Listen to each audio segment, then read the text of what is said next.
Rajia Sultan Giwari Christab the 1236 Asiwaida Hindustan Musalman Sultan Singna Lingakli Amarom the Europe Giwari na Monga Madani Andavishas Superstition da Luptuna Lairami Matamasi the Europe ta Nupi Sabi Singbu Jadu to Bini Lailoina Binika Dain ni Hajinduna Masingyam na Hatpiki Hat Pasisu Chumnaginate Hing na may Thabani Matam Asimagta Rajia Sultan na Hindustan da Pali Rajia Sultan Samsuddin Iltutmis ki Mathaw Nalaibi Machanupini Mahakase Masak Mataw Yamna Thina Phajabatan Tana Thang ta ten haibada atang bani hairi magi matamda makhoigi mayokta thokhiba lalhobasingbu neikhai khirame adubu nungsiba ko laina pankiduna magi punsi mong chahankide mana nungsi jaruba dusu maga changdamnabada matik chaba moikide mubada ngamkhai leitana muraba nigro nupa Jamaluddin Yakuti ko ba amaga nungsi narubana ningthaupham mangbaga loinana thawai sumangki tamin nasi Rajia Sultan Giwari Sultan Samsuddin Iltutmis ki machanupa taisu laikidabanatte adubu makoy ado ningthaupham phamlaga leibak ki manung mapan gi oirakpa issue problem sing solve toba ngambagi thauna lingjel yauramti makoy nungaiba pamba ngausin naba nupi masak phajabada ngawba ngaktani amromda Rajia Sultan thauna leibatana tana losing gyan mapung phai aduga politics su ningthi jana khanglame Maramasina Sultan Iltutmis na machanupa singi maraktagi ama magi tungda Sultan sembagi muhutta Rajia Sultan bu Hindustan ki Sultan pham pikirame Sultan Samsuddin gi wayalase machanupa singi ijat mangba pen khidabaga loinana matamadugi Turk sagai Turkani Chehelgani koba mini phugi lup macha ama lairami makoi sunungai khidre mini phugi lup ase yamna marwoi ba kanglup ni hai makoy ase amarom da hairaga government gi maruoi ba mising ni makoy gi khutta sarkar leptuna leibani haibasu yai makoy gi wa tadana wa ama final to bayaramdi actually makoy ado Hindustan gi matamam gi ningthau Kutubuddin Aibek ki sarben ngaktani Rajia Sultan gi mapa Iltutmis su sarben nipu asigi manungdagini Rajia Sultan bu ningthaugi phambal da phamhanba aduga makhoina magi makhada laiba do pendabadagi Rajia bu phamdagi lauthok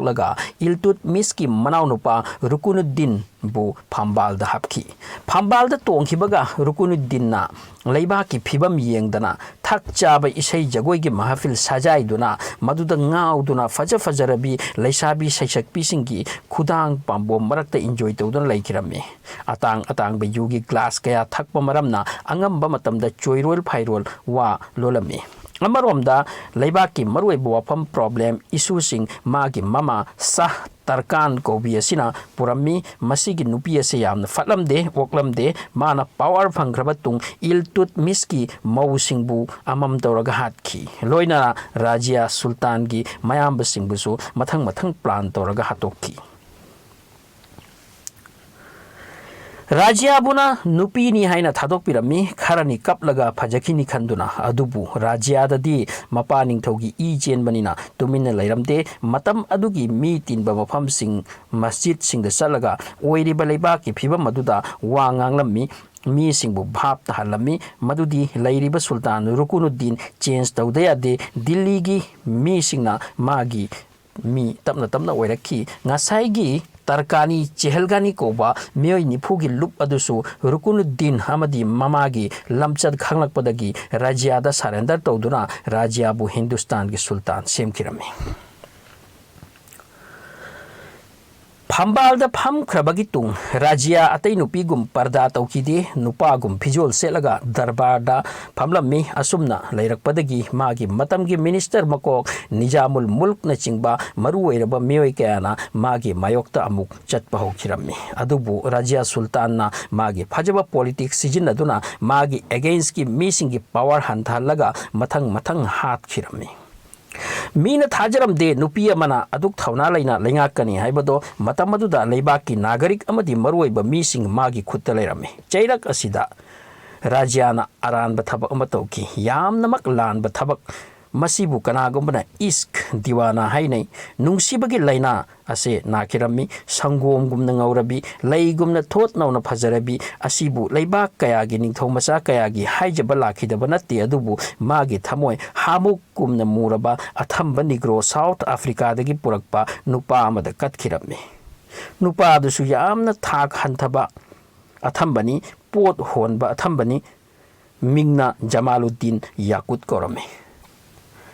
Rajia Sultan mabu sagol senbo ina appoint tauki madagi maga Rajiaga asum naksin narakpadagi darbar gi maruiba post ama piki amarom da Rajiaga nungsinabani thak wangsilaktuna darbari mantri singi head amuk oirakhi Rajiagi matung da mangondagi hena wangba post leiramde awuba ataba singna chaklam karami Rajiagi bodyguard soirammi nupase sagol daka hakchang pairaga thanga thangta tobirami Rajia khoyase Turki sagaini Rajia na tauri badudi Turk sagai gi izzat manghan bani mi kharana ahan bada negro Jamaluddin bu hu pijaraga hat pagi sinki adubu sihaudre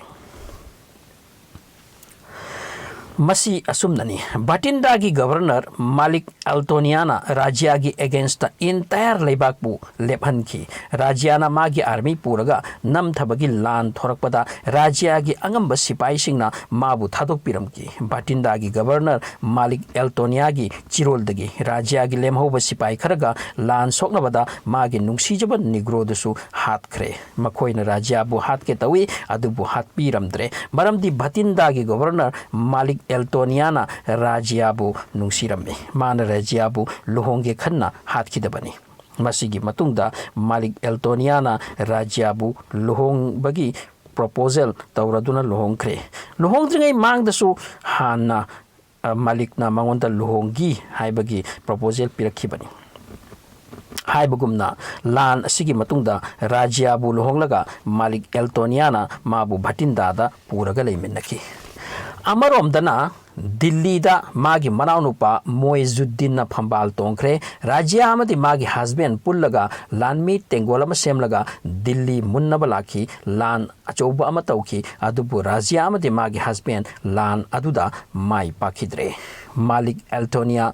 lan aduda sikre aduga Rajia chenki Batinda da Batinda dagi Rajiana pochei mamal tangba sing puraga Punjab yauna lotna chelaki aduga lomi nupamata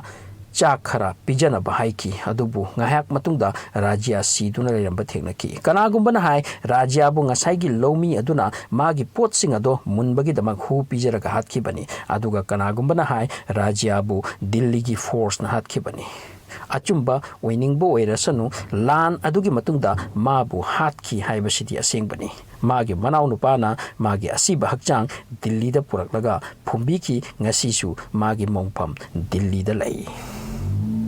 aroi badawa phom matanga Kanagumana upstox ki free account hangning batara di description the link ama pijari madugi through hangba yagani upstox ta account thambagi kana bayami annual maintenance free ni link refer piraga atopo bu hanghan bata lupa lising amuga sani phawda phangba yagani ahen ba paisa su tanba yagani upstox ta tawba yaba thabak sing di intraday trading option trading buying and selling option loinana stock leiba yon ba yagani masiga loinana account hanglaba tung lupa lising amagi brokerage adomgi account da credit oirakani stock finance haibasingna link aduda sanglaga free account hangdokpa yabra yengbiu